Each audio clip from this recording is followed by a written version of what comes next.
Hi, welcome to Puck's Oak Barn Orchard, where we're going to look at featuring some of the apple trees in this orchard as part of our pruning course for this year. So firstly, let me introduce you to this tree. It's a very mature apple tree. You see, still got plenty of fruit on, but under pruned this tree. A lot of growth, it's very tall. It's not easy to pick fruit from this tree standing on the ground.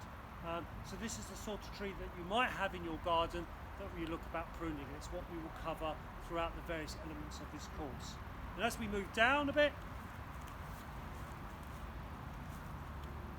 here we have a younger tree, a smaller tree, quite heavily pruned this tree, very different shape from that one. And if you remember to the presentation, we talked about trees being a body shape rather than a species characteristic.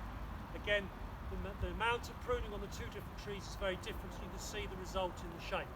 So very heavily pruned, much more restricted growth than that tree there. Finally, we move to this tree, which is a much better, more balanced orchard tree.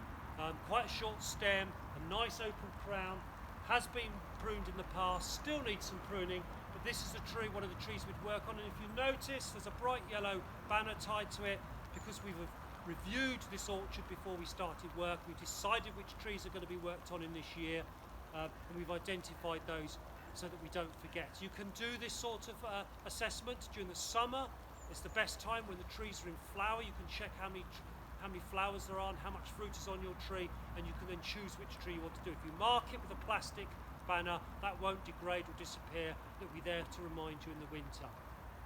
And you can see this tree's got some growth that we're working on. So we've gone from an old tree under pruned to a younger tree over pruned, and this is a much more balanced tree. And this is what we aspire to at the result of our pruning.